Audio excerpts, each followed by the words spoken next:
Welcome, everybody, to Dead Talk Live. And tonight we have two very special guests with us, writer director Bobby Easley and star Michelle Morris of the movie that just got released today, and that is H.P. Lovecraft's Witch House.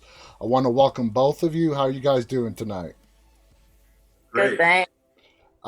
So I love talking to guests on premiere day. This is not your guys' first time around. Bobby, does it get any easier? Are you like nervous today? How does it feel when premiere day actually arrives? Um, it's like the Christmas of your movie, I guess. It's a day we've been looking forward to for about 4 years now, from Wow. pre-production till today, and we're real excited to be here talking to you. We hope that we've done something because you want to talk to us. So, Yeah, absolutely. How about you, Michelle? I mean, is premiere day just nerve wracking for you? How do you And feel? it's like, finally. Everybody's been asking about it for so long. And I'm like, it's coming. I swear it is. And then it's finally here. And I'm like, oh shit, it's here. I assume the 4 years COVID played a big part in that delay. Is that accurate, Bobby? it did in some aspects, but I feel like we used it wisely. We had some time to do some reshoots, and when we weren't together, we figured out just alternate ways to drive the story a little harder, and Hmm. I think it worked out in our favor. Absolutely. So, Bobby, tell us. This is a story based of H.P. Lovecraft. What can you tell us about the original story for people out there who have never heard of this story? Well, H.P. Lovecraft is probably one of the best known literary horror authors out there before the Underrated Stephen too. King. I gotta Yeah, say he's underrated. underrated. And for the time that this man was writing at the end of the 19th century, I mean, excuse me, early 20th century, this man's writing these stories that we haven't even been able to accurately put on film in the 21st century. So um, he had collections of works, the mythos, the Cthulhu mythos collection of works. And then there were short stories outside of that. And Hmm.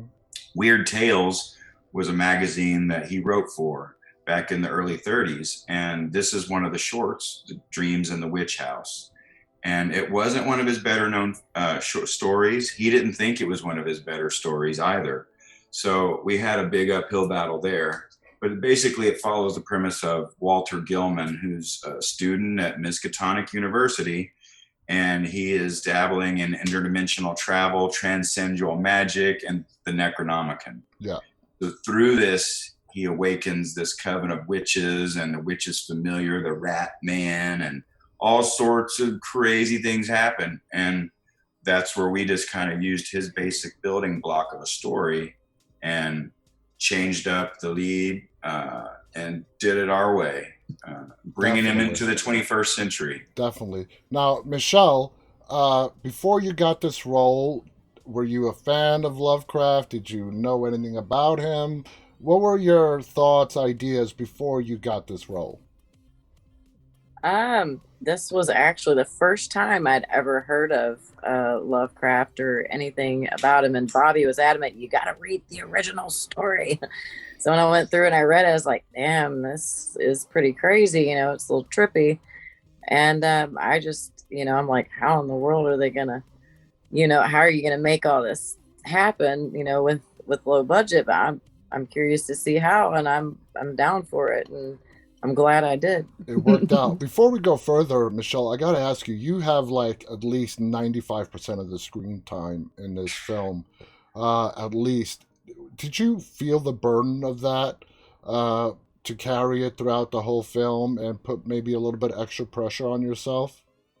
I know my car felt the burden. I put about 5,000 miles on my tires during this. I don't know why this camera's. I'm having a hard. Everything's backwards. Sorry, and I'm No, casting a shadow on my that's face. all I'm right. thinking, It's all right. We could see you just fine. but yeah, it was definitely interesting. Let me see. Is this gonna be too dark? No, Yeah, that is. Okay, that's too dark. But it It was definitely, it was tiring and exhausting. I mean, you had scenes where you're screaming your head off for, a half an hour at a time, and then you see like a blip of that in the movie, and then and we're going for sometimes 16 hours a day, and there was very few scenes that I wasn't in. So there was a few things that I didn't see filmed, but everything else I was there for. So I mean, it's pretty cool to be there for all of it. Mm-hmm.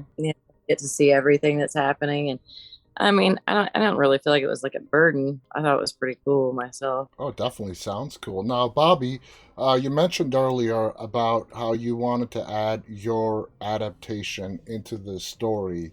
Uh, did you know offhand when you started writing this script exactly what aspects you wanted to change, what aspects you wanted to keep, and so on? Well, Brian Usna, the producer of Reanimator and Honey, I Shrunk the Kid, and John Penny, Return of the Living Dead, Mm-hmm. they really kind of were looking at the story from a fresh set of eyes, trying to help us adapt it because it's just so much going on in that story and in such a short amount of time. And we had to stretch this to make it feature length. So then we've got to have a lot of ideas and it's got to not suck. So we had our ideas and then we make some rewrites. They toss some ideas and kind of tell us this won't really work, and I feel like I hope I'm answering it in the right way, but Mm-hmm. Adapting the story, first, the big thing was change the gender because I really love strong female leads. I'm a big fan of Alien. That's my favorite film of all time. Sigourney Weaver is my favorite female actor of all time. Sigourney Weaver in this, and that from the get go, he's like, you're my Sigourney. Ripley. Yeah, you got to do. You're Ripley. Yeah, you're my Ripley through this. Yes. And so that's a big thing for us there too. Was a lot to live up to, trying to be Sigourney. It's like no pressure, just be Sigourney Weaver. Yeah. But that was probably our big thing, and I could say we had just all the descriptions of the ancient alien worlds, the old elder ones, and you've got to either have $1 million Guillermo del Toro over here, or they're gonna laugh you off the block. Like it's a 1950s beach creature, and so we had to find that fine line of where we can what we can get away with creatively before they see when you're running out of money in the special effects department. So absolutely. Now, Michelle, this was shot in Indiana's Hannah House, sort of an infamous place for being haunted. Are you a kind of person who gets spooked easily? Did you have any reservations about shooting there? Well, I normally don't get spooked too easily, but there was a couple times there that did freak me out. It's probably one of the more haunted places that I've ever been, other than this one house I lived in years ago. But I see my first shadow figure there, and I thought it was just somebody from the cast or crew messing with me. And wow. And I was on the bottom porch outside, and there's this top balcony, and I look up and I see this, and it's just as solid as one of us, and but it's black, and it just walked right past, and I'm like, that's somebody messing with me. And then everybody's up front, and I'm like, there's nobody back here. I'm the only one. So then there was a median psychic on the team, and she told me it was the mother grieving her baby that she lost. And then I got to the bathroom where there was no lock on the door. You have to have a skeleton key. Luckily, there was another door for me to get out. That was the day that we were supposed to be wrapping up filming, and it was like it didn't want us to leave. Mm-hmm. There was a couple other instances too, so it was wow. You guys... I wouldn't say like nerve-wracking. It piqued my interest more though, but then I'm like, well, this is happening, like, I mean, what other could? So I mean, it wasn't worrisome really, but it was kept you on edge. Yeah. You just never knew when it was gonna, you wouldn't even be thinking about it, and then all of a sudden something like that would happen. So No, it but made me a believer, that's for sure. it definitely sounds that way. Bobby, did you have to fight to get this location? And according to what Michelle is saying, the location definitely, helped with the ambiance. It sounds like on set. Tell us how you got the location. Well, we we looked at a couple older buildings and smaller homes that looked kind of, the attic is the centerpiece of that story. Mm-hmm. And so that had to be key. And we went and luckily met with the man from the Hannah House, and he's the caretaker. He has a travel channel, all these ghost channels, and people have wanted to come in there and shoot. And he's all told them no. But for some reason, he told us yes. Wow. But he was under the, well, at first we asked him if we could get some exterior shots, and then we were going to try to do some soundstage construction and use different locations for the interior. Well, he kind of likes Miller Lite a little bit. And after a very lubricated afternoon of talking with him, he says, you guys can shoot inside if you want. Well, he thought when the word shooting means we're going to shoot some pictures with like a little tripod or something. No. The day we showed up, with groceries, like racks of wardrobe, special effects. I mean, we've got computers, cameras, all this stuff is showing up. He says, you guys are like moving in. I thought you meant like a couple shots. And 3 years, yeah. He had to really think about it. He's like, he didn't want to break our hearts. And we had to, there was a strong afternoon where he was like, am I going to let these unknown people do it? And he realized he'd try to sit there with us and babysit, but we wouldn't get done until 2, 3 in the morning. Wow. And so he wanted to get home. So he just gave us a key and the code to the place. And not $1 was exchanged over that 3-year period. That's great. I mean, he's a caretaker by himself there, and it's a pretty large property. Mm-hmm. So I don't know how we got into doing it, but we just started mowing the grass for him, clearing brush. The crew members, Beth Hale, our producers, they were inside cleaning the house. We held a special event there, Paranormal Day, and we screened the film at the house and raised enough money to pay the property taxes almost for a full year there. That's awesome. And we're all still friends and talk all the time. So that's great. Wow. I mean, that you got to say that was awesome luck getting the property. Michelle, when you got the script and you read it, tell us what went through your mind. Did you like, wow, this is great. Wow, this is going to really freak me out. What ran through your mind? Yeah, pretty much. I'm like, ooh, witches, sweet. But, it's funny because when I read the script, it was almost a completely different story than what it ended up to be in the end.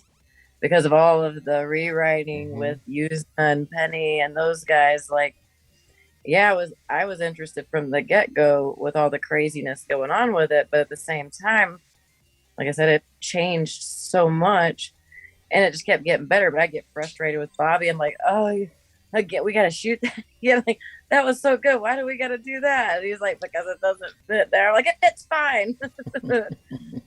And he's like, nope, we got to redo it. And so, there was a lot of story changing along the way, though. Oh, yeah. So that's pretty normal, though. Now, Bobby, when you were writing Alice, first of all, great move changing the protagonist from a male to female. I completely agree with that decision. It was a great move to make. When you were writing Alice's character, did you already have Michelle in mind? Did you write Alice for Michelle? Or did you write the screenplay and then Michelle came into the picture? I like to have an idea of an actress in my head. And I originally went through a talent agency in Indianapolis. There's some great talent there, but the subject matter we're dealing with in a conservative market in the Bible Belt Midwest, it's pretty scary. And I don't want to get a girl that's into commercial work and some rom-coms and things like that over here. And they think it'd be fun to be a scream queen, but unless they've really been one, they don't know what really is entailed in that. I mean, I'm talking 65 degrees outside, wearing next to nothing, running around, covered in blood, that type of stuff. 45 degrees out there wearing next to nothing. Yeah, jumping into gore, like gross water, and so I was trying to avoid that. And really, I had a lot of really good selections, but I would clear everything through Brian Usna, and I went through 15 girls, and he turned every last one of them down, Michelle included. Wow. And so then we were like, yeah, turned her down twice. He said, I don't think she's good for the project. I don't think she's going to work. I don't audition well, and I told Bobby that. I'm like, I do not audition well. And so we very luckily, through working in the horror convention circuit, because Michelle and I, a lot of us have hammered this in the past decade, going around to these shows, and we get to meet a lot of people. And so we're just literally, I'm on my last straw, and I'm like hunting around, and she's got her booth set up with her films over there. And my buddy said, Michelle, it's Michelle. I was like, totally Michelle. And then so after that con, she's at the pool, and I'm just sitting there, and she jumps in the water and just happens to swim right in front of me and does the whole little frog graceful thing. And I thought, man, I want to use her in a movie and do something like that, where she jumps into a lake or a pond to go from one dimension to the next. And the rest is history. What's funny is Brian and John, when they saw our first, principal photographer, I said, I'm just going to go with it. I've got to trust my feelings that I want to use her in this film. And boom. Then he says, I like your girl. She's very convincing for the role. Yeah. I didn't correct him, but it's funny. That's the girl you turned down twice, buddy. And now she's very convincing. So kudos, Michelle. It's a little different watching somebody on audition tape than seeing them in real life. Michelle, did you gain a new appreciation for horror after doing this film? Well, I already had a pretty good appreciation for horror because I have done quite a bit of it. But yeah, I think, I learned a lot from these guys. They're really good at what they do. And I already knew that, going into it. And, I'd seen some of Bobby's other works before. I'd seen Belly Timbers and one that he helped produce, Room 223 or whatever. Yeah. So, and I knew that I hadn't seen the one that he did with Bill Moseley and Kane Hodder. I think I seen part of it at a Days of the Dead, but I knew his potential. And then so when he came at me with it, it was just like, I just knew that it was going to be good no matter what he was doing. That together, I knew that we had worked together really well. So great. Now, Bobby, you mentioned something earlier again that was very interesting, and it's very accurate about H.P. Lovecraft. Even today, in the 21st century, it is so difficult to explain his stories and put them on film. What part, if you can pick one, of his storytelling did you find most challenging? When Alice has one of her first nightmares, and she wakes up and she's on this alien world, and she's seeing all these alien mechanics that are moving, and like buildings that look thousands of years old, and this demon Azathoth, like she sees all this. That's pretty vivid and clear. And so like, how on earth are we going to pull that off? So she got a cornfield. I mean, we thought that we can do a lot more with her being in bed asleep and then throwing it out there that she's out there seeing all this stuff. But we had a hard time because I was like searching for how can I show these vivid nightmares and Brian's like, quit having her out in the woods so much. Let's bring her back into the house because the house is a character itself. Yeah. And the geometric stuff going on in the attic, that's what we had to focus on. And it's just I'm thinking you'd have to have a Marvel budget, to show this stuff. As I was watching the film, I was thinking about that. You really added in some big time visual effects with her dreams, the imagery, and working on a budget. Did you find yourself having to get really innovative and creative? Yeah, And one thing I think is great, hands really, is that a witch uses a lot of things that are found in nature, rocks and stones, bones, stuff like that. The lore horror, voodoo-ish type creepy stuff. So very lucky we had Aaron Trimble, our costume designer, on set, because with the coven scenes and the way that, the altars, all that kind of stuff, I think that was us trying to show that in that realm of the mystery of the unknown, what's going on this altar with the baby, what's going on over here. So we had a lot of fun. It's funny, our executive producer Mike, we thought of a cocoon at some point, like this thing that's in a tree that this demon would come out of, and so we built this thing, and it's still in his tree to this day. And he's not moving, and it's like, yeah, it's kind of cool. It'll have leaves on, and it's just going to look crazier over time. It's a good conversation piece in his backyard. I loved how you closed out the film. We're not going to spoil anything, obviously, but did you toss around a lot of ideas on how you were going to close the film out and settled on the way you did?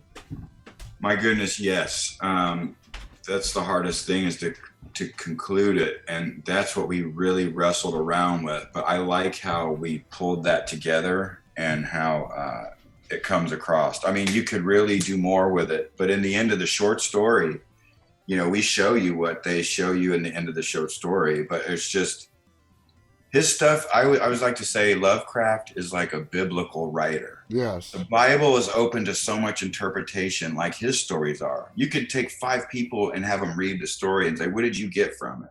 And you get 5 different answers. Totally. And so it's like, we had to interpretate it, and now we're giving it to the audience. And I'm hoping that it does spark some people interest in his work, and maybe some people will go and look up the source material and judge for themselves, and see if they like it. Me too. Now, Michelle, before we go, one question for you. What did you walk away with from this film that you'll hold for the rest of your career? Was it an experience?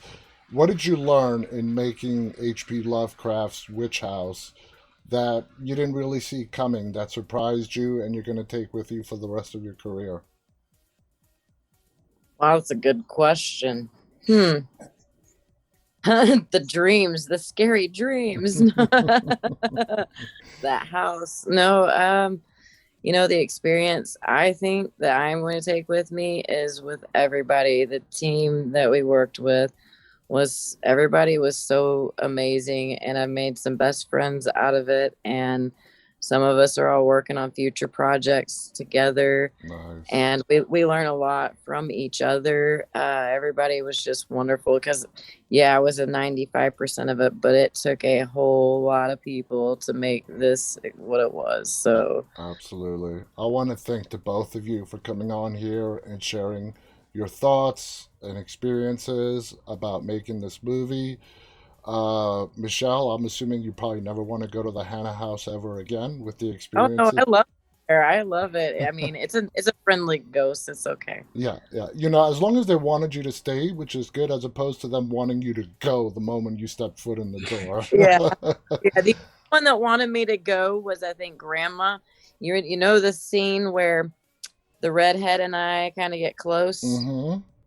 Well, we were in Grandma's room, and back then they weren't they weren't jiggy with that, so to speak. I totally understand. And Grandma, somebody stuck their thumb in my knee during that scene. I was like and I had to catch my breath, like it hurt so bad. And then the other girl with me was feeling like needle pricks, like pin pricks, and wow, and stuff like that. And we had the sewing room was right next to us, so I'm like, that's the only time I think I felt not wanted there. Yeah. Can I add, when the day we started shooting there, the batteries drained very quickly on everything. Mm-hmm. We were spending $20 a day just on AA batteries for the sound equipment. And they say that type of paranormal energy will drain batteries. Oh, yeah.